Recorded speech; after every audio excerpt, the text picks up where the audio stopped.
तमात्म जरारगेः स्ववाससक्त चित्तस्य न नाथ भूयात्। प्रभु, आप मुझ पर ऐसी कृपा करें कि आपके चरण कमलों के सेवकों की अनन्य भाव से सेवा करने का अवसर अगले जन्म में भी मुझे प्राप्त हो सके। प्राण वल्लभ, मेरा मन आपके मंगलमय गुणों का स्मरण करता रहे, मेरी वाणी आपका गुणगान करती रहे, मेरा शरीर आपकी सेवा में संलग्न रहे। भगवान, आपको छोड़कर तो मुझे स्वर्ग, ब्रह्मलोक और भूमंडल, रसातल, योग सिद्धि और यहाँ तक कि मोक्ष की भी इच्छा नहीं है। बिना आपकी उपलब्धि के मैं इसका क्या करूँगा?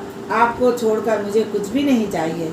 कमल नयन, आपके दर्शन के लिए मेरा मन उसी प्रकार व्याकुल है जिस प्रकार बिना पंख के पक्षी के बच्चे अपनी माता की राह ताकते हैं, या भूखे बछड़े दूध पीने के लिए गौ माता की प्रतीक्षा करते हैं, या विरहिणी पत्नी परदेशवासी पति से मिलने के लिए आतुर रहती है।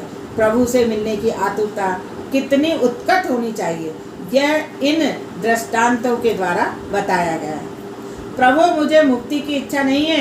अपने कर्मों के फलस्वरूप मुझे जन्म मृत्यु के चक्र में बार बार फंसना पड़े तो मुझे उसकी भी परवाह नहीं है, किंतु मैं जहाँ जहाँ जाऊँ, जिस किसी भी योनि में जन्म लूँ, वहाँ भगवान के प्रिय भक्तजनों की मैत्री मुझे मिलती रहे। भगवान, मैं तो इतना ही चाहता हूँ कि आपकी माया के कारण शरीर, घर, स्त्री, पुत्र में आसक्त मनुष्यों के से कहीं भी किसी भी प्रकार का मेरा संबंध नहीं हो। दीन होकर शरण में जाने पर प्रभु जीव को अपनाते हैं, और वृत्तासुर कितना दीन था, वह कहता है कि मैं भगवान की सेवा के लिए तो अपात्र हूँ, अतः भगवान के दासों के दास की ही सेवा करूँगा। मैं भगवान के सेवक वैष्णवों की सेवा करूँगा। मैंने सभी इंद्रियों को भक्ति रस का दान किया है। मेरी वाणी कृष्ण कीर्तन करे, मेरे कान आपकी कथा सुने। वैराग्य के बिना भक्ति दृढ़ नहीं होती। भक्ति योग के लिए ना करो, भक्ति तो भगवान के लिए ही होती है। दूसरा श्लोक वैराग्य का है। वृत्रासुर भक्ति द्वारा इंद्र का राज्य या मोक्ष पाने की अभिलाषा नहीं करता। वृत्रासुर भक्ति द्वारा इंद्र का राज्य या मोक्ष पाने की अभिलाषा नहीं करता। भगवान ने वृत्रासुर से पूछा, वैष्णव की सेवा करके तुझे कुछ मांगना है क्या? उसने उत्तर दिया था, मुझे स्वर्ग तो क्या, ब्रह्मलोक के राज्य की भी इच्छा नहीं है। भक्ति में भोग बाधक है। वृत्रासुर कहता है, मेरी कोई इच्छा नहीं है, मैं तो आपकी सेवा ही करना चाहता हूँ, आपके ही उपयोग में आना चाहता हूँ। पहले श्लोक में वृत्रासुर की शरणागति है, दूसरे श्लोक से उसका वैराग्य प्रकट होता है। ज्ञानी शरणागति के 3 भेद मानते हैं। नाथ, मैं आपका हूँ। परमात्मा द्वारा अपनाए जाने पर जीव मानता है कि ठाकुर जी मेरे हैं, भगवान मेरे हैं। ऐसे भाव के उदय होने पर अनुभव होता है कि भगवान जगत में अब और कुछ भी नहीं है। ज्ञान और वैराग्य के बढ़ने पर सब कुछ भगवान में ही लगता है। मेरापन चला जाता है, अहम ब्रह्मास्मि की प्रतीति होने लगती है। जगत में उसके लिए भगवान के सिवाय और कुछ भी नहीं रह जाता। मैं नहीं रह पाता, वह मैं ईश्वर में विलीन हो जाता है। वैराग्य के बिना शरणागति दृढ़ नहीं हो सकती। तीसरे श्लोक में प्रार्थना की गई कि हे प्रभु, आप अपने दर्शन के हेतु मुझे आतुर बनाएं। परमात्मा पूर्ण प्रेम मांगते हैं, पर जीव उन्हें पूर्ण प्रेम नहीं देता। जीव अपना प्रेम देता है स्त्री पुत्रादि को। अतः वृत्तासुर कहता है, मेरी तो एक ही इच्छा है कि मैं आपके दर्शन के लिए आतुर बनूं। चौथे श्लोक में वृत्तासुर ने सत्संग की अभिलाषा व्यक्त की। वह कहता है, यदि पुनर्जन्म मिलना ही है तो हे प्रभु, मुझे वैष्णव के घर की गाय बनाए। मेरा दूध यदि प्रभु के उपयोग में आए तो मैं पशु बनने को भी तैयार हूँ। पशु शरीर में भी मुझे सत्संग ही मिले। वृत्तासुर ने ऐसी स्तुति की कि इंद्रासन भी डोलने लगा। भक्ति भगवान को परतंत्र बना देती है, अर्थात भक्ति भगवान को भक्त के वश में कर देती है। अतः भगवान मुक्ति तो देते हैं, भक्ति नहीं देते। भगवान जब कृपा करते हैं तब वे परिणाम में नाशवान संपत्ति नहीं, भक्ति ही देते हैं। भगवान मुक्ति तो शीघ्र भी देते हैं, भक्ति नहीं देते। यदि भगवान भक्ति दे तो उन्हें भक्त का सेवक भी बनना पड़ता है। भक्ति स्वतंत्र परमात्मा को प्रेम के बंधन में बांधती है। स्तुति समाप्त होने पर इंद्र ने वृत्तासुर का वध किया और वृत्तासुर के शरीर में से निकला प्रकाश पुंज भगवत विग्रह में विलीन हो गया। भगवान ने वृत्तासुर का उद्धार किया। छठे स्कंद में पुष्टि लीला का वर्णन है। भगवान ने वृत्तासुर को पुष्टि भक्ति प्रदान की, अर्थात उस पर कृपा की। परीक्षित ने कहा, ऐसे महान भक्त वृत्तासुर को राक्षस योनि में क्यों जन्म लेना पड़ा? ऐसी तीव्र हरि भक्ति उसे कैसे प्राप्त हुई? उसका पूर्व वृत्तांत क्या है? सुखदेव जी वर्णन करते हैं, राजन, वृत्तासुर अपने पूर्व जन्म में चित्रकेतु नाम का राजा था। उसकी रानी का नाम क्रतुदुति था। उसके कोई संतान नहीं थी। यहाँ शब्दार्थ नहीं, लक्षार्थ से समझना है। जो चित्र विचित्र कल्पनाएं किया करता है वह चित्रकेतु है। बुद्धि की क्रतुदुति है। मन अनेक विषयों में भ्रमण करता है। मन की विषयाकार स्थिति में चित्रकेतु का जन्म होता है। मन में जमे हुए बाहर के चित्र ही भजन में विघ्न करता होते हैं। एक बार राजा चित्रकेतु के घर अंगिरा ऋषि पधारे। राजा ने उनसे पुत्र मांगा। अंगिरा ऋषि ने कहा, पुत्र के माता पिता को भी तो कहाँ शांति है। तेरे कोई संतान नहीं है, यही अच्छा है। राजा और मन में संसार के कई चित्र जम गए थे, अतः उसने दुराग्रह किया। ऋषि की कृपा से उसके घर पुत्र का जन्म हुआ। राजा की अनेक पत्नियां थीं। ईर्ष्यावश किसी विमाता ने बालक को विष दे दिया, अतः उसकी मृत्यु हो गई। यह देखकर चित्रकेतु और क्रतुदुति रोने लगे। ऐसे शोक के समय वहाँ अंगिरा ऋषि के साथ नारद जी आए। पुत्र की मृत्यु पर राजा रानी को विलाप करते देख नारद जी ने उन्हें उपदेश किया कि अब पुत्र के लिए रोना व्यर्थ है। अब तुम अपने लिए आंसू बहाओ। वह पुत्र जहाँ गया है वहाँ से वापस नहीं आएगा। पुत्र 4 प्रकार के बताए हैं। शत्रु पुत्र, पुनर्जन्म का कोई वैरी ही सताने के लिए पुत्र रूप में आता है। ऋणानुबंधी पुत्र, पूर्व जन्म का ऋण दाता अपना बकाया वसूल करने के लिए पुत्र रूप में आता है। उदासीन पुत्र, जब तक पुत्र अविवाहित रहता है तब तक वह माता पिता के साथ रहता है। विवाहित होने पर पुत्र माता पिता के पृथक हो जाता है। माता पिता से न वह कुछ लेता है न उन्हें कुछ देता है। माता पिता की यह इच्छा रहती है पुत्र का विवाह होने पर उनके 4 हाथ होंगे और वह उनकी सेवा करेगा, पर वे यह भूल जाते हैं कि 4 हाथ होने के साथ साथ 4 पाँव भी होते हैं। विवाह के बाद अधिकतर मनुष्य पशुवत जीवन जीता है। और सेवक पुत्र, पूर्व जन्म में किसी ने सेवा पाई होगी, अतः वह इस जन्म में पुत्र रूप में आकर सेवा करता है। हम किसी की सेवा न करें पर दूसरे हमारी सेवा अवश्य करें, ऐसी आशा करना निरर्थक है। स्कंद पुराण में पुंडलिक का चरित्र है। पुत्र को माता पिता की सेवा किस प्रकार करनी चाहिए, इसका यह उत्तम उदाहरण है। पुंडलिक माता पिता की हमेशा सेवा करता था। माता पिता को ही वह सर्वस्व मानता था। माता पिता की सेवा में प्रसन्न होकर भगवान ने दर्शन दिए। जब भगवान द्वार पर आए तब पुंडलिक माता पिता की सेवा में रत था। वह गरीब था। उसकी एक छोटी सी कुटिया थी। अंदर बैठने के लिए स्थान तक न था। बाहर ही खड़े खड़े भगवान पुंडलिक प्रतीक्षा करने लगे। माता पिता की सेवा में व्यस्त पुंडलिक ने भगवान से कहा, माता पिता की सेवा के फलस्वरूप आप मुझे मिले हैं, अतः मुझे इनकी सेवा प्रथम करनी है। और उसने एक ईंट फेंकते हुए भगवान से कहा, मैं जब तक माता पिता की सेवा पूरी न कर लूं तब तक आप इसी पर विराजिए। भगवान साक्षात प्रकट हुए, फिर भी पुंडलिक ने माता पिता की सेवा अधूरी नहीं छोड़ी। भगवान ईंट पर खड़े रहे। ईंट से बीट बना और उनका नाम पड़ गया विठोबा।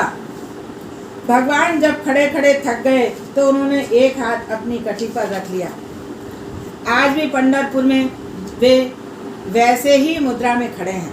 पुंडलिक ने उन्हें जिस तरह खड़े रहने को कहा था वैसे ही वे आज भी खड़े हैं। कटी पर हाथ रखकर वे बताते हैं, मेरे पास आने वाले के लिए, मेरा आसरा लेने वाले के लिए संसार मात्र इतना ही गहरा है। भगवान पांडुरंग की स्तुति का स्तोत्र श्रीमद् शंकराचार्य ने इस प्रकार रचा है। भवाब्धे प्रमाणम इदं मामकानं नितंबकाराभ्या घ्रतो येन यत्नात् समागत्य तिष्ठन्तमानन्दकन्दं परब्रह्मलिङ्गं भजे पाण्डुरङ्गम्। भवाब्दे प्रमाणम इदम, किंतु इसके लिए जो भगवान का बन जाए उसके लिए नारद जी राजा चित्रकेतु से कहते हैं, राजन तुम्हारा शत्रु ही पुत्र रूप में जन्मा था, अच्छा हुआ कि वह मर गया। तुम्हें तो आनंद मानना चाहिए। घर, धन, पत्नी, विविध ऐश्वर्य, शब्दादि, विषय, राज्य, समृद्धि, सेवक, मित्रजन और रिश्तेदार आदि सभी शोक, मोह, भय और दुख के दाता हैं। घर, धन, पत्नी, विविध ऐश्वर्य, शब्दादि, विषय, राज्य, समृद्धि, सेवक, मित्रजन, रिश्तेदार आदि सभी शोक, मोह, भय और दुख के दाता है। ये सभी नाशवान हैं। जीव के तो हजारों जन्म हो रहे हैं और होंगे। इनमें कौन किसका सगा है और कौन किसका संबंधी है। जिस प्रकार जल प्रवाह में बालू के कण कभी इकट्ठे होते हैं और कभी बिखर जाते हैं, उसी प्रकार समय के प्रवाह में प्राणी संसार में इकट्ठे होते हैं और बिछुड़ते जाते हैं। मृत राजकुमार के जीवात्मा को जब लाया गया तो वह किसी को भी पहचानता नहीं था। उसने कहा, मेरे तो हजारों जन्म हो गए हैं, मैं उनमें से किस किस जन्म के माता पिता को याद रखूं। और ऐसा कहकर वह जीवात्मा चला गया। नारद ने कहा, राजन तुम किसके लिए रो रहे हो? वह तो तुम्हारी ओर दृष्टि देने को भी तैयार नहीं है, फिर भी तुम शोक कर रहे हो। नारद जी ने चित्रकेतु को दिव्य ज्ञान और तत्वोपदेश दिया तथा संकीर्षण मंत्र का भी उपदेश दिया। इसके पश्चात चित्रकेतु राजा ने तपस्या की और भगवान के नाम का जप किया। उसे भगवान के दर्शन हुए, उसके सारे पापों का क्षय हो गया, वह महाज्ञानी और महासिद्ध हो गया और भगवान ने उसे अपना पार्षद बना लिया। एक दिन चित्रकेतु आकाश में विहार कर रहा था। घूमता फिरता वह कैलाश धाम आया। उसने देखा कि पार्वती शिव जी की गोद में बैठी हुई है। यह देखकर उसके मन में कुभाव जागा। विषय वासनाओं में से चित्रकेतु का जन्म होता है। प्रत्येक स्त्री पुरुष को नर नारायण के रूप में देखने पर वासना उत्पन्न होगी। चित्रकेतु वासना उत्पन्न नहीं होगी। चित्रकेतु ने सांसारिक भाव से शिव पार्वती को देखा था। इस चरित्र से स्पष्ट होता है कि बिना ज्ञान की भक्ति व्यर्थ है। सगुण के साक्षात्कार मात्र से मन शुद्ध नहीं होता, साक्षात्कार से मन की चंचलता नष्ट हो पाती है। सगुण और निर्गुण भक्ति दोनों के होने पर ही जीव शिव बन सकता है। लौकिक दृष्टिवश चित्रकेतु शिव पार्वती को काम भाव से देखने लगा। शिव पार्वती के इस मुद्रा में बैठने का एक कारण था। एक बार कामदेव ने शिव से पुनः युद्ध करना चाहा था। शिव जी ने कहा, मैंने एक बार तो तुझे जला दिया है। कामदेव ने कहा, समाधि में बैठकर काम दहन कोई बड़ी बात नहीं है। समाधि की अवस्था में तो कोई भी जीव मुझे जला सकता है। एक छोटी सी दुविधा मेरे मन में अभी भी शेष है। आप पार्वती को आलिंगनबद्ध कीजिए, उसी समय मैं अपना बाण चलाऊंगा। उस समय यदि आप निर्विकार रहे तो मैं मान लूंगा कि आप महादेव हैं। शिवजी मान गए और पार्वती से आलिंगनबद्ध हो वे अर्धनारीश्वर नटेश्वर बन गए। काम ने उन्हें विचलित करने की पूरी कोशिश की, किंतु उसे सफलता नहीं मिली। शंकर निर्विकार ही रहे। कामदेव ने अपनी पराजय स्वीकार कर ली और शिवजी की शरण में आया। चित्रकेतु इन बातों से अनजान था, अतः वह शिवजी की निंदा करते हुए बोला, भरी सभा में ये अपनी पत्नी को आलिंगन में लेकर बैठे हैं, क्या इन्हें लाज नहीं आती? शिव पार्वती ने निर्विकारी थे, किंतु देखने वाले को आंखों में विकार था। किसी को लौकिक दृष्टि से देखोगे तो मन में विकार उत्पन्न होगा और विकृत चित्र मन में उभरेंगे। लौकिक दृष्टि से देखने के कारण चित्रकेतु का पतन हुआ। उसकी निंदा से शिवजी को बुरा नहीं लगा। जिसके सिर पर गंगा ज्ञान गंगा हो उसे निंदा रस प्रभावित नहीं कर सकती, किंतु पार्वती के लिए यह बात असह्य थी। उन्होंने चित्रकेतु को शाप दिया, उद्धत तेरा जन्म अब असुर योनि में होगा। चित्रकेतु पार्वती से क्षमा याचना करने लगा। देवी ने कहा, दूसरे जन्म में तुझे अनन्य भक्ति प्राप्त होगी और तेरा उद्धार होगा। पार्वती जी के शाप के कारण चित्रकेतु का नाम वृत्तासुर के रूप में हुआ था। मन चित्रकेतु यदि शुभ कल्पना करे और जिस प्रकार चित्रकेतु के वत्सासुर के रूप में की थी, तो अंत में सुखी हो सकता है और दुष्ट कल्पना करने पर दुखी होता है। नारद जी और अंगिरा जैसे संतों के समागम से मन बुद्धि उद्धर्वगामी होते हैं।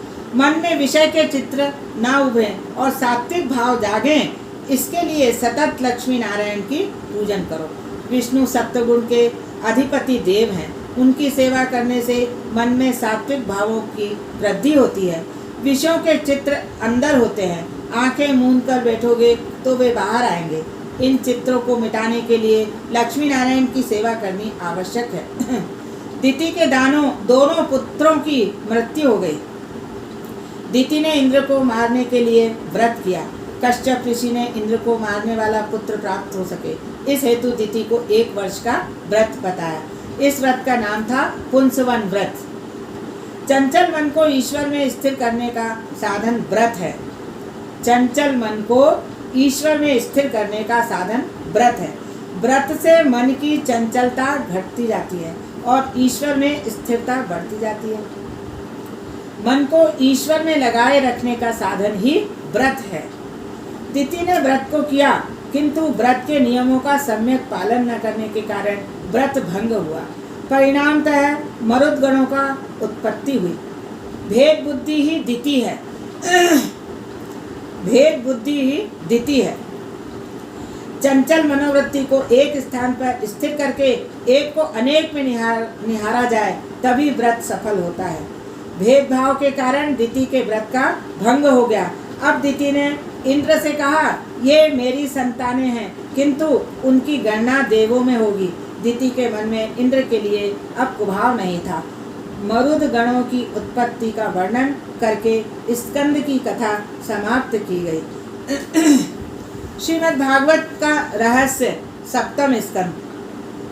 6ठे स्कंद में अनुग्रह की कथा कही गई है और भगवत अनुग्रह के पश्चात विकार वासना को नष्ट करके अनुग्रह का यदि सदुपयोग किया जाए तभी वह पुष्ट हो पाता है।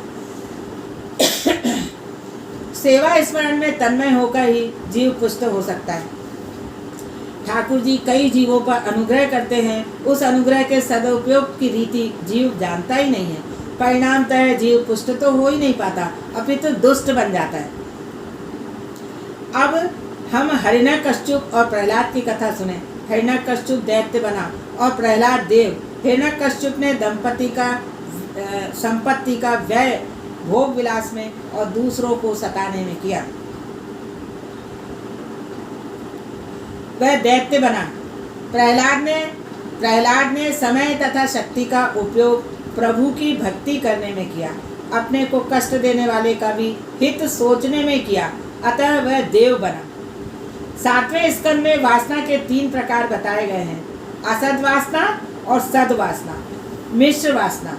7वें स्कंद के आरंभ में परीक्षित राजा ने एक महत्वपूर्ण प्रश्न किया। आप कहते हैं कि ईश्वर सर्वत्र है और वह संभाव में व्यवहार करता है। यदि ऐसी ही बात है तो जगत में विषमता क्यों दृष्टिगोचर हो रही है?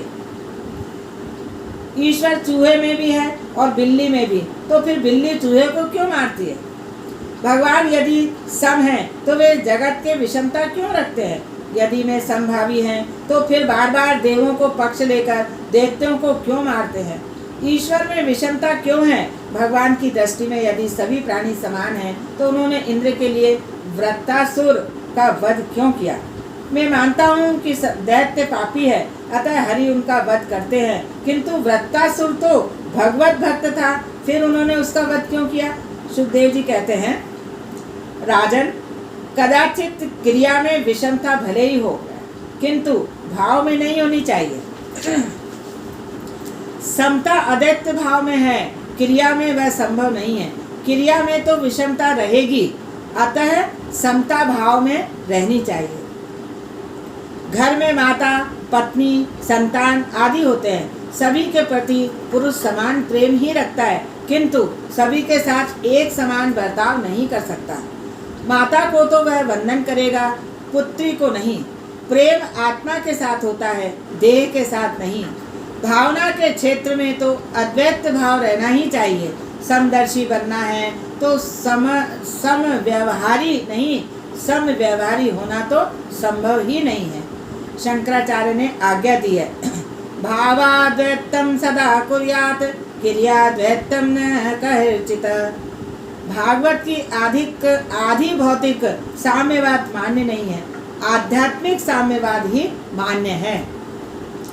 राजन, तुम्हें लगता है कि देवों का पक्ष लेकर भगवान ने असुरों का नाश किया, परंतु उन्होंने यह संहार तो असुरों पर कृपा करने के हेतु से ही किया।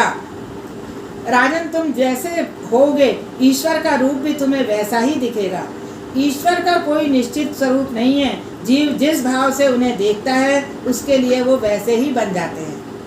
वल्लभाचार्य जी कहते हैं, ब्रह्म ईश्वर लीला करता है, अतः वह अनेक स्वरूप धारण करता है। शंकराचार्य कहते हैं, ब्रह्म सर्वव्यापक और निर्विकार है। उस ब्रह्म में क्रिया ही नहीं है। कलश में रखा हुआ जल तो बाहर निकाला जा सकता है, किंतु अंदर समाया हुआ अवकाश या आकाश नहीं। ईश्वर को कोई बाहर नहीं निकाल सकता। माया से इस क्रिया का अध्यारोप ईश्वर में किया गया है। यह वेदांत का सिद्धांत है। माया की क्रिया ईश्वर के अधिष्ठान में आभासित होती है।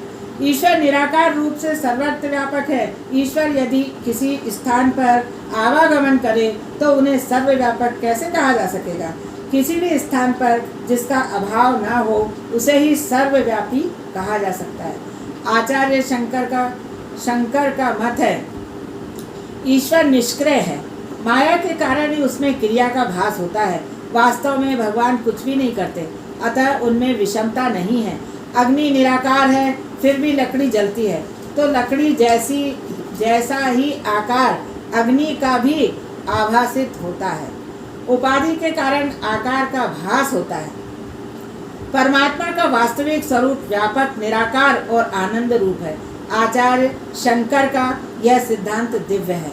महाप्रभु जी का सिद्धांत भी दिव्य है। वैष्णव मानते हैं कि ईश्वर की अक्रियतात्मकता की बात बराबर ही है। ईश्वर क्रिया तो नहीं कर सकते, किंतु लीला करते हैं। ईश्वर निष्क्रिय हैं, यह बात सच है, किंतु यह भी उतना ही सच है कि वे लीला करते हैं। जिस क्रिया में क्रिया का अभिमान नहीं होता वह लीला है। ईश्वर स्वेच्छा से लीला करते हैं। मैं करता हूँ ऐसी भावना के बिना निष्काम भाव से जो क्रिया की जाए वही लीला है। अन्य को सुखी करने की एकांत भावना से जो क्रिया की जाए वही लीला है। कृष्ण का कार्य लीला है। ईश्वर को सुख की इच्छा नहीं है। कन्हैया चोरी तो करता है, किंतु औरों की भलाई के लिए करता है। क्रिया बंधन कारक है, लीला मुक्तिदायक है। जीव जो कुछ करता है वह क्रिया है, क्योंकि उसकी हर क्रिया के पीछे स्वार्थ, वासना और अभिमान रहता है। दोनों सिद्धांत सत्य हैं। ईश्वर निराकार निर्विकल्प है और माया क्रिया करती है। यह सिद्धांत भी दिव्य है। ईश्वर कुछ भी नहीं करते, किंतु उनमें क्रिया का अध्यात्म किया गया है। माया के कारण ईश्वर के व्यवहार में विषमता का भास होता है। ईश्वर परिपूर्ण सम है, परमात्मा सम है और जगत विषम है। समता ईश्वर की है, विषमता माया की है। यूँ तो ईश्वर सम है, किंतु माया के कारण उसे विषमता दिखाई देती है। ईश्वर के अधिष्ठान में माया क्रिया करती है, अतः माया जो भी क्रिया करती है उसका अध्यारोपण ईश्वर पर भी किया जाता है। दीपक स्वयं तो कुछ नहीं करता, किंतु उसके अभाव में भी जो कुछ किया नहीं जा सकता। भगवान दैत्यों को मारते हुए तारते हैं, उद्धार करते हैं। विषमता क्रिया में है, भाव में नहीं। भगवान दैत्यों को मारते हैं, किंतु उनके प्रहार में भी प्रेम होता है। सत्वगुण, रजोगुण और तमोगुण प्रकृति के हैं, आत्मा के नहीं। जीव के उपभोग के लिए शरीर सृजन की क्रिया जब भगवान करते हैं तो रजोगुण के प्रभाव में वृद्धि करते हैं। जीवों के पालन हेतु वे सत्वगुण के बल में और संहार्थ तमोगुण के बल में वृद्धि करते हैं। सत्वगुण के बल में संहारार्थ और तमोगुण के बल में वृद्धि करते हैं। राजन, जो प्रश्न आपने मुझसे पूछा है वही प्रश्न आपके पितामह ने नारद जी से पूछा था। राजसूय यज्ञ में श्री कृष्ण की अग्र पूजा शिशुपाल को मान्य नहीं हुई, अतः वह भगवान की निंदा करने लगा। वैसे तो भगवान लंबे अरसे तक निंदा सहते रहे, किंतु अंत में सुदर्शन चक्र से उन्होंने शिशुपाल का मस्तक उड़ा दिया। उसके शरीर से निकली आत्म ज्योति द्वारकाधीश में विलीन हो गई और शिशुपाल को मुक्ति मिली। इस प्रसंग को देखकर युधिष्ठिर को आश्चर्य हुआ। उन्होंने नारद जी से पूछा, भगवान से शत्रुत्व होने पर भी शिशुपाल को सद्गति क्यों प्राप्त हुई? उसने भगवान को गालियां दी और फिर नरकवासी क्यों नहीं हुआ? यह सायुज्य गति उसे क्यों मिली? भगवान से द्वेष करने वाले शिशुपाल और दंतवक्र तो नरकवासी होने चाहिए थे, उल्टी बात क्यों हो गई? नारद जी ने कहा, राजन श्रवण करो, किसी भी रीति से परमात्मा में तन्मय होने की आवश्यकता है। परमात्मा ने कहा है, जिस किसी भी भाव से जीव के मेरे साथ तन्मय होने पर मैं उसे अपने स्वरूप का दान करता हूँ। राजन, किसी भी भाव से मन परमात्मा के साथ एकाकार होना चाहिए। जिस प्रकार भक्ति के द्वारा ईश्वर में मन लगाकर कई मनुष्य परमात्मा गति को पा सकते हैं, वैसे ही काम, द्वेष, भय, स्नेह के द्वारा भगवान से नाता जोड़कर कई व्यक्ति सद्गति पा गए हैं। काम, द्वेष और भय या स्नेह के द्वारा भगवान से नाता जोड़कर कई व्यक्ति सद्गति पा गए हैं। गोपियों ने मिलन की तीव्र कामना से, कंस ने भय से और शिशुपाल आदि राजाओं ने द्वेष से, यादवों ने पारिवारिक संबंध से, आपने स्नेह से और हमने भक्ति से अपने मन को भगवान से जोड़ लिया है। गोप्यः कामाद भयात कंसो द्वेषाच्चैधादयो नृपा संबंधाद वृष्णाय स्नेहाद यूयं भक्त्या वयं विभो। कुछ गोपियां कृष्ण को काम भाव से बसती थीं। श्री कृष्ण का स्वरूप देखकर भले उनके प्रति काम भाव जाग जाए, किंतु वे जिसका ध्यान करती है वह तो निष्काम है। निष्काम कृष्ण का ध्यान करती हुई गोपियां भी निष्काम हो गई, किंतु जगत के स्त्री पुरुषों का ध्यान काम भाव से करोगे तो नरक में जाओगे। श्री कृष्ण के प्रति काम भाव रखकर सतत उनका चिंतन करते हुए गोपियां निष्काम बनी और परमात्मा के पूर्ण निष्काम होने के कारण उन्हें अर्पित किया गया काम भी निष्काम बन गया। काम का जन्म रजोगुण से होता है। ईश्वर बुद्धि से परे है। ईश्वर के पास काम नहीं जा सकता। सूर्य के पास अंधकार नहीं जा सकता। जिनका चिंतन किया गया था उन श्री कृष्ण ने निष्काम होने के कारण काम भाव से उनका चिंतन करने वाली गोपियां भी निष्काम हो गई। कंस डर से अभिभूत हो गया था। उसे हमेशा देव की 8वां पुत्र ही दिखता रहता था। शिशुपाल अपने पुत्र के रूप में भगवान का चिंतन करता रहता था। किसी भी भाव से ईश्वर में जीव को तन्मय होना चाहिए। तस्मात् केनाप्युपायेन मनः कृष्णे निवेशयेत्। अतः हर किसी व्यक्ति को चाहिए कि वह श्री कृष्ण से अपना मन जोड़ ले। यह शिशुपाल साधारण व्यक्ति नहीं था, वह तो विष्णु भगवान का पार्षद था। नारद जी ने जय और विजय के तीनों जन्मों की कथा संक्षेप में सुनाई। जय और विजय पहले जन्म में हिरण्याक्ष और हिरण्याकश्यप बने, दूसरे में रावण और कुंभकर्ण बने तथा तीसरे जन्म में शिशुपाल और दंतवक्र बने। नारद जी हिरण्याकश्यप और प्रहलाद की कथा का आरंभ किया। वे कहने लगे कि दिति के 2 पुत्र थे, हिरण्याक्ष और हिरण्याकश्यप। वराह भगवान ने हिरण्याक्ष का वध किया था और धर्मराजा ने नारद जी से प्रार्थना की। मैं प्रहलाद की कथा विस्तार पूर्वक सुनना चाहता हूँ। वे महान भगवत भक्त थे, फिर हिरण्याकश्यप ने उन्हें क्यों मारना चाहा था? नारद जी ने कहा, वस्तुतः दिति भेद बुद्धि है। भेद बुद्धि से हिरण्याक्ष और हिरण्याकश्यप अर्थात ममता और अहंकार उत्पन्न होते हैं।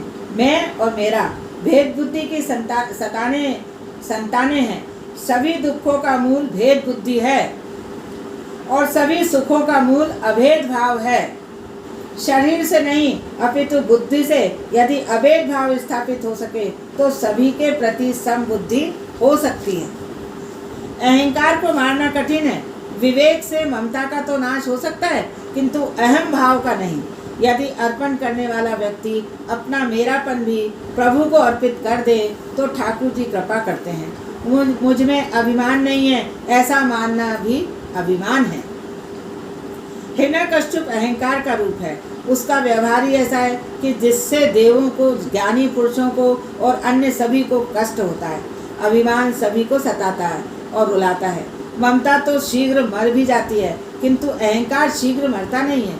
उसे मारना बड़ा कठिन होता है। वह न तो रात को मरता है और न दिन में। वह न तो घर के अंदर मरता है और न घर के बाहर। वह घर के बाहर भी होता है और भीतर भी।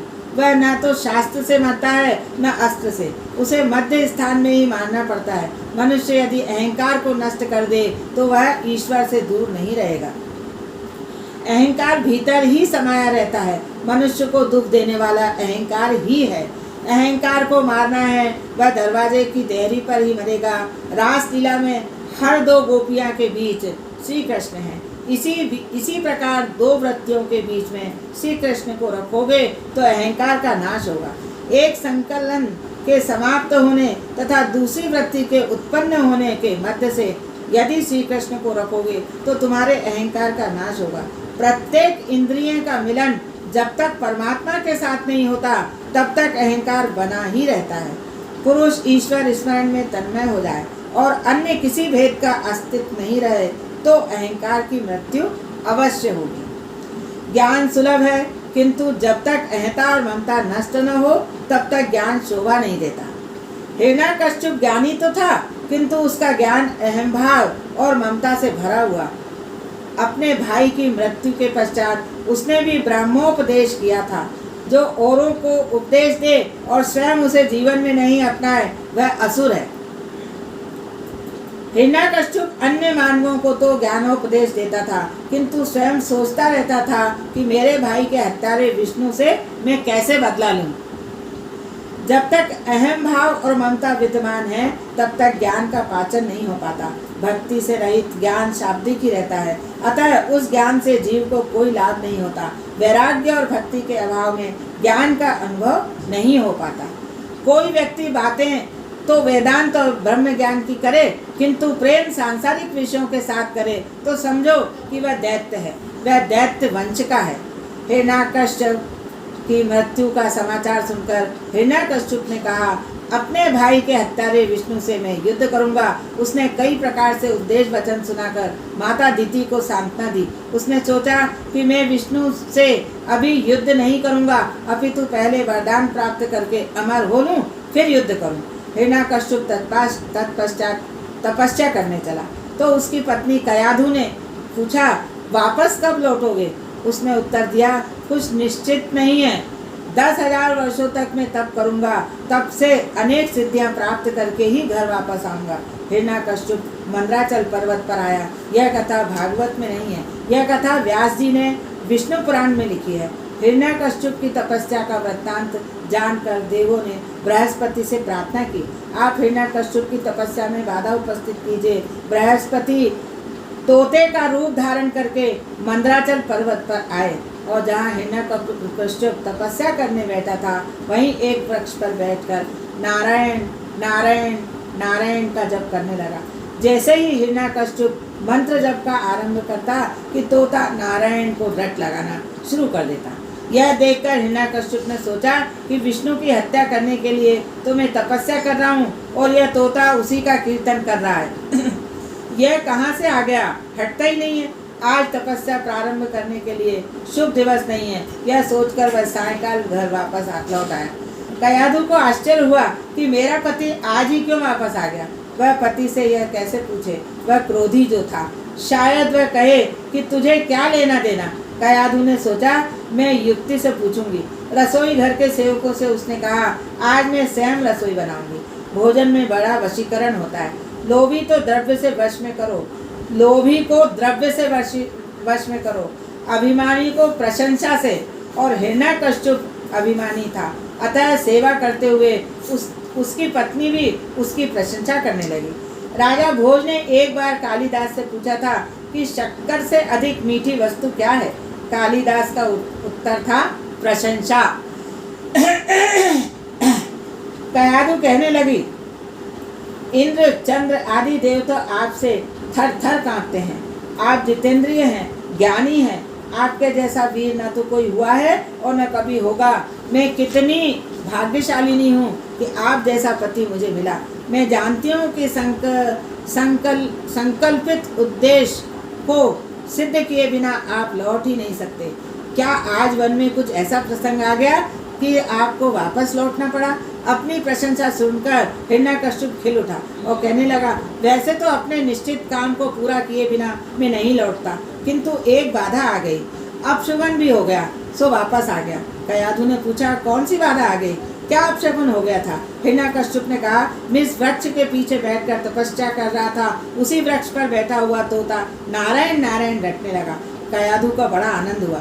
जैसे भी सही, आज उन्होंने नारायण का नाम तो लिया। मेरे पति तो बहुत बड़े अभिमानी और नास्तिक हैं। यदि मैं उन्हें नारायण की धुन करने को कहूँगी तो वे नहीं मानेंगे, अतः मुझे कोई युक्ति करनी पड़ेगी। पाप प्रवृत्ति से पति को युक्ति से बचावे और उसे पाप करने से रोके, वही सच्ची पत्नी है। पति को धर्म परमात्मा के मार्ग में ले जाए, वह धर्म पत्नी है। और पत्नी पति को धर्म और मोक्ष के मार्ग पर ले जा सकती है। कयाधु ने सोचा, यह बड़ा अच्छा अवसर है। इस बहाने में अपने पति से बार बार भगवान का नामोच्चारण तो करा सकूंगी। वह चाहती थी उसका पति सुधर जाए। भोजनादि से निवृत्त होकर शयन के समय उसने पति की चरण सेवा करते हुए कहा, भोजन के समय आपकी बातों में मेरा पूरा ध्यान नहीं था। हाँ, तो वन में क्या हुआ था हिरण्यकश्यप देवी? वहाँ एक तोते ने आकर नारायण नाम की रट लगा दी। कयाधु, तोता क्या बोलता था? हिरण्यकश्यप, नारायण नारायण। कयाधु, भला ऐसे कैसे हो सकता है? क्या सचमुच में तोता बोलता था? हिरण्यकश्यप, हाँ, वह नारायण नारायण बोलता था। बेचारा कामातुर पत्नी ने युक्ति से बार बार यही बात उसने कहलाई। इस प्रसंग से लाभ उठाकर कयाधु ने अपने पति के मुख से नारायण का 100 बार नामोच्चारण करवाया। साधारणतः पुरुष कामाग्नि के कारण स्त्री के अधीन ही रहता है, अतः पत्नी चाहे तो अपने पति को सुधार सकती है। पत्नी यदि सुपात्र होगी तो अपने पति को भगवत भजन में लीन कर सकेगी। माता पिता हिरण्यकश्यप कयाधु भगवान का नामोच्चारण कर रहे हैं। इसी समय माता के घर में प्रहलाद जी की स्थापना हुई। अतः पिता के राक्षस होने पर भी उसका पुत्र प्रहलाद महान भगवत भक्त हुआ। कयाधु सगर्भा हुई और हिरण्यकश्यप तपस्या करने वन में चला गया। उसने वहाँ 36,000 वर्ष तक तपस्या की।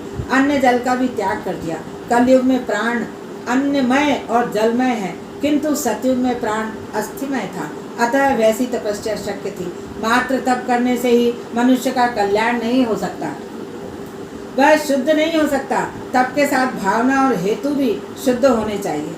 हिरण्यकश्यप का हेतु अशुद्ध था। दुर्योधन ने भी विष्णु याग किया, उसका धन तो अन्याय और पाप से अर्जित था। योग की साधना करते हुए यदि योग का हेतु अशुद्ध हो तो निश्चय ही उसका पतन होगा। केवल योग साधना से हृदय विशाल नहीं हो सकता। योग सिद्धि से अन्य शक्तियां तो प्राप्त होंगी, किंतु हृदय की विशालता प्राप्त नहीं हो सकती। ब्रह्मानुभूति के बिना हृदय विशाल नहीं हो सकता। हिरण्यकश्यप की तपस्या तो देवों को सताने और भोग विलास के हेतु थी। गीता जी की परिभाषा में कहें तो उसका तप तामस तप था, अतः जो फल मिलना चाहिए था वह फल नहीं मिला। हिरण्यकश्यप को तपस्या से प्रसन्न होकर ब्रह्मा जी आए। वह तो मिट्टी के ढेर से ढका हुआ था। ब्रह्मा जी ने जल छिड़का तो वह बाहर आया। ब्रह्मा जी ने उससे पूछा, उसकी क्या इच्छा है? हिरण्यकश्यप ने कहा, मुझे अजर अमर बनाइए। ब्रह्मा जी ने कहा कि मरना तो सभी को है, जिसका भी जन्म हुआ है उसे मरना तो पड़ता ही है, तो कुछ और मांग। हिरण्यकश्यप ने कहा, मुझे तो अमरत्व का ही वरदान चाहिए, अतः मुझे वर दे कि मैं न तो दिन में मरूं, न रात में, न जड़ में मरूं, न चेतन में, न मैं शस्त्र से मरूं, न अस्त्र से। ब्रह्मा जी ने सोचा, इसने कठिन तपस्या की है, तो वर तो देना ही पड़ेगा। उन्होंने उसे मुंह मांगा वर दिया। अब हिरण्यकश्यप इतना शक्तिशाली हो गया कि उससे सभी देव पराभूत हो गए। दुख में देवों ने प्रभु से प्रार्थना की। भगवान ने कहा, जब भी मेरे प्रिय वैष्णव व्यथित होते हैं मैं अवतार लेता हूँ। यदि पापी दुखी होता हो तो भगवान उसकी अपेक्षा भी कर दे और अवतार नहीं भी लें, पर अपने भक्तों की वे कभी उपेक्षा नहीं कर सकते। भक्तों पर विपत्ति आने पर तो उन्हें अवतार लेना ही पड़ता है। देवों का भगवान ने आश्वासन दिया था कि जब हिरण्यकश्यप अपने पुत्र से शत्रुता करेगा और उसकी हत्या के लिए तत्पर होगा तब मैं अवतार लूंगा और हिरण्यकश्यप का वध करूंगा। कयाधु के गर्भ से प्रहलाद का जन्म हुआ। वह दिन दिन बड़ा होने लगा। सभी को इससे आनंद आह्लाद मिलता था, अतः उसका नाम प्रहलाद रखा गया। दैत्यों ने गुरु के थे शुक्राचार्य, षंड और अमर्क, उनके 2 पुत्र थे। प्रहलाद जब 5 वर्ष के हुए तो हिरण्यकश्यप ने षंडा मार्ग को बुलाकर कहा, मेरे पुत्र को राजनीति की शिक्षा दो। सुखदेव जी वर्णन करते हैं, राजन, वैसे तो षंड और अमर्क प्रहलाद जी को राजनीति पढ़ाते थे, किंतु प्रहलाद तो गर्भावस्था के समय से ही भक्ति के रंग में रंगे हुए हैं। प्रहलाद को भगवान वासुदेव से स्वाभाविक प्रीति थी। श्री कृष्ण के अनुग्रह रूप विग्रह ने उसका हृदय इस प्रकार आकर्षित कर लिया था कि उन्हें जगत से कुछ भी लगाव नहीं रह गया था। वैसे तो भक्ति रंग शीघ्र लगता नहीं है, पर जब लग जाता है तो सांसर्गिक वृत्तियों के प्रति वैराग्य हो जाता है। मीराबाई ने कहा, मेरे कृष्ण का रंग श्याम है और काले रंग पर कोई और रंग नहीं चढ़ता। प्रहलाद जी जन्म से ही भक्ति के रंग में रंगे हुए थे। महावैष्णव थे। वे गुरुजी की शिक्षा सुनते तो थे, किंतु कूटनीति का चिंतन जरा भी नहीं करते। सच्चे ज्ञानी भक्त का यही तो लक्षण है कि जब तक देह भान है उसके व्यवहार में लिप्तता नहीं आती। गुरुजी ने सोचा, यह राजपुत्र तो बड़ा सयाना है, उनके शिक्षण से प्रभावित होकर राजा उन्हें अवश्य पुरस्कार देंगे। वह प्रहलाद को लेकर राजसभा में आए और प्रहलाद ने पिता को प्रणाम किया। पिताजी ने बालक को गोद में बैठाकर प्यार किया और पूछा, बेटे, तू गुरुजी के घर पढ़ने गया था, कल का पाठ तुझे याद है? जो भी प्रकरण तुझे अच्छा लगा हो वह बोल। प्रहलाद जी ने सोचा, पिताजी उत्तम प्रकरण की बात पूछते हैं, इधर गुरुजी ने तो मारकाट की बात की सिखाई है, वह मैं कैसे बता सकता हूँ। अतः उन्होंने पिताजी को अच्छी सी बात बताई। हित्वात्मपातं गृहमंदकूपं वनं गतो यद्वारिमाश्रयेत। अंधे कुएं के समान यह घर अधः पतन का मूल कारण है। जीवों के लिए यही श्रेष्ठकर है कि वे ग्रह त्याग करके वनवासी बने और वहाँ भगवान श्री का आश्रय ग्रहण करें। प्रहलाद बोले, पिताजी, अनेक जन्मों के अनुभव से मैं ये कह रहा हूँ कि यह जीव कई बार स्त्री पुरुष पशु पक्षी बना, हजारों जन्मों से विभु ने विभक्त हुआ। यह जीव लौकिक सुख भोग में लीन है, फिर भी अतृप्त ही है। तृप्त भोग से नहीं, त्याग से प्राप्त होता है। संसार दुख का सागर है, प्रत्येक जीव व्यथित है। पाप और पुण्य की समता के होने पर मानव देह प्राप्त होती है। जैसे पाप भोगना पड़ता है वैसे ही पुण्य भी भोगना पड़ता है। संसार प्रतिक्षण परिवर्तनशील है।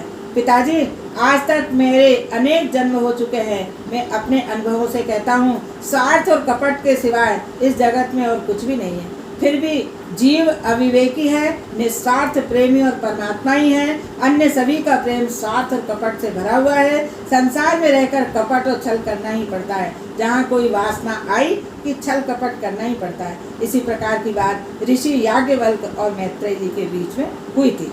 ऋषि याज्ञवल्क्य ने संन्यास ग्रहण करने का निश्चय किया। उन्होंने अपनी पत्नी मैत्रेयी और कात्यायनी से कहा, मैं अब संन्यास लूंगा। अपनी संपत्ति तुम लोगों दोनों में समान रूप में बांट देता हूँ। तुम दोनों के बीच कभी कोई विवाद न हो। मैत्रेयी ब्रह्मवादिनी थी। उन्होंने पति से पूछा, इस धन संपत्ति से क्या मुझे मोक्ष प्राप्त होगा? क्या मैं अमर हो पाऊंगा? याज्ञवल्क्य, अरे, धन से भी कभी मोक्ष की प्राप्ति हो सकती है क्या? हाँ, इससे तुम्हें सुख सुविधा भोग के पदार्थ मिल सकेंगे, तुम आनंद से जीवन बिता सकोगी। मैत्रेयी, जिस धन से मोक्ष की प्राप्ति न हो उसे लेकर मैं क्या करूँगी? आप इसे कात्यायनी को दे दें। मैत्रेयी का जिज्ञासु प्रवृत्ति में प्रभावित होकर मुनि ने उसे ब्रह्म विद्या का उपदेश दिया और मोक्ष के साधन बताए। याज्ञवल्क्य ने कहा, है मैत्रेयी, अपने स्वयं के मुख के हेतु ही घर, पुत्र, पत्नी आदि प्रिय लगते हैं। वैसे प्रिय तो एकमात्र आत्मा ही है। आत्मा वे सर्वेषां प्रिय, न वा पत्यु कामाय पति प्रियो भवति। आत्मनस्तु कामाय पति प्रियो भवति। न वा अरे जायाया कामाय जाया प्रिया। भवति आत्मनस्तु कामाय जाया प्रिया भवति न वा अरे पुत्राणां कामाय पुत्रां प्रिया भवन्ति आत्मनस्तु कामाय पुत्रा प्रिया भवन्ति। पति से पत्नी का जो प्रेम है वह पति की कामना पूर्ति के लिए नहीं किंतु अपनी स्वयं की कामना पूर्ति के लिए है। इसी प्रकार माता पिता का पुत्र प्रेम भी स्वयं अपनी कामना पूर्ति के लिए ही है। पत्नी पति से प्रेम करती है क्योंकि पति उसका भरण पोषण करता है। पति भी पत्नी से उसी को खातिर प्रेम नहीं करता, वह उससे इसलिए प्रेम करता है कि उसकी इच्छाएं पूर्ण करती है। माता पिता पुत्र से स्नेह रखते हैं, उन्हें आशा रहती है वह बड़ा होकर उनका पालन करेगा। मनुष्य कभी मनुष्य के साथ प्रेम नहीं करता, अपितु अपने स्वार्थ के साथ ही प्रेम करता है। प्रहलाद जी ने कहा, कई जन्मों के अनुभव से मैं यह कहता हूँ कि संसार में किसी को भी सच्ची शांति प्राप्त नहीं है। घर में अच्छी तरह से भजन नहीं किया जा सकता, अतः भजन घर में नहीं वन में जाकर करना है। एकांत में जाकर नारायण की आराधना करनी चाहिए। प्रहलाद जी की ऐसी बातें सुनकर हिरण्यकश्यप क्रोधित हो गया। उसने शंडामर्क को बुलाना दिया। मेरे बालक को उन्होंने यह कैसे शिक्षा दी है? शंडामर्क, ऐसी शिक्षा तो हमने कभी नहीं दी। हिरण्यकश्यप, देखो देव मुझसे डरते हैं, अतः वे सूक्ष्म रूप धारण करके विष्णु का प्रचार करते हैं, उनसे सावधान रहना। शंडामर्क ने प्रहलाद जी से पूछा, हमने जो बातें तुम्हें कभी पढ़ाई ही नहीं, वह तुम अपने पिताजी के समक्ष कैसे बोले? प्रहलाद जी, गुरु जीव न तो किसी के कहने पर भक्ति करता है और न ईश्वर की ओर गति ही करता है। वैसे तो संत कृपा और सत्संग के बिना भक्ति का रंग नहीं लगता, किंतु प्रभु कृपा से भी भक्ति का रंग लग जाता है। कुछ दिनों के पश्चात हिरण्यकश्यप ने फिर प्रहलाद से पूछा, बेटे गुरुजी ने इन दिनों तूने क्या शिक्षा प्राप्त की? उसमें से कुछ अच्छी बात मुझे बता। प्रहलाद कहने लगे, पिताजी, विष्णु भगवान की भक्ति के 9 प्रकार हैं। भगवान के नाम, गुण, लीला आदि का श्रवण, कीर्तन, उनके स्वरूप नाम आदि का स्मरण, चरण सेवा, पूजा अर्चना, वंदन, दास्य, सांख्य और आत्मनिवेदन, भगवान के प्रति समर्पण भाव से यह नवधा भक्ति करना ही सर्वोत्तम अध्ययन है। नवधा भक्ति से प्रभु प्रसन्न होते हैं। प्रभु की प्रसन्नता से जीवन सफल होता है, भोगोपभोग शांति मिलती है। पुत्र की ऐसी बातें सुनकर हिरण्यकश्यप क्रोधित हो गया और उसे अपनी गोद से फेंक दिया। उसने सेवकों को आज्ञा दी, इस बालक को मारो, यह मारे जाने योग्य है, यह मेरे शत्रु के नाम का भजन करता है। आज्ञा पाते ही दैत्य सेवक प्रहलाद को मारने दौड़े। प्रहलाद की दृष्टि तो दिव्य थी, उन्हें तो तलवार में भी कृष्ण का दर्शन हुआ और जिसके हाथ में तलवार थी उस दैत्य में भी कृष्ण का दर्शन हुआ। संसार में बहुत से सुंदर पदार्थ हैं, सभी को भगवत भाव से देखो। जगत का काम करते हुए भी ईश्वर से संबंध बनाए रखो। बालक की अपेक्षा बाल कृष्ण संलग्न रहोगे तभी कृष्ण मिलेंगे, और साथ ही लक्ष्मी भी। लौकिक नाम रूप में मन का फंसना आसक्ति है, किंतु श्री कृष्ण के नाम रूप में फंसना भक्ति है। लौकिक नाम रूप में फंसा हुआ मन श्री कृष्ण के नाम और रूप में लीन हो जाए तभी मुक्ति मिलती है और मनुष्य का उद्धार होता है। ठीक है। तो फिर से ये 9 प्रकार सुनो। नाम, गुण, लीला का श्रवण, गुण और लीला का श्रवण, कीर्तन, उनके स्वरूप का नाम आदि का स्मरण, और चरण सेवा, पूजा अर्चा, वंदन और दास्य, संख्य और आत्मनिवेदन, ये भगवान के प्रति समर्पण भाव से नवधा भक्ति करना ही सर्वोत्तम है। श्री कृष्ण गोविंद हरे मुरारी, हे नाथ नारायण वासुदेवा, गोविंद मेरी यही प्रार्थना है, भूलूं न मैं नाम कहीं तुम्हारा, निष्काम होकर दिन रात गाऊं, गोविंद दामोदर माधवेति, हे कृष्ण हे यादव है सखेति, देहांत काले तुम सामने हो, बंसी बजाते मन को लुभाते, गाती यही मैं तन नाथ त्यागूं गोविंद दामोदर माधवेति। प्यारे जरा तो मन में विचारो, क्या साथ लाए क्या ले चलोगे। गाओ यही नाम सदा पुकारो, गोविंद दामोदर माधवेति। हे कृष्ण हे यादव है सखेति, नाता भला क्या जग से हमारा, आए यहाँ क्या कर रहे हो। सोचो विचारो हरि को पुकारो, गोविंद दामोदर माधवेति। हे कृष्ण हे यादव है सखेति। सच्चे सखा हैं हरि ही हमारे, माता पिता शील बंधु प्यारे। भला इसी में दिन रात गाओ, गोविंद दामोदर मा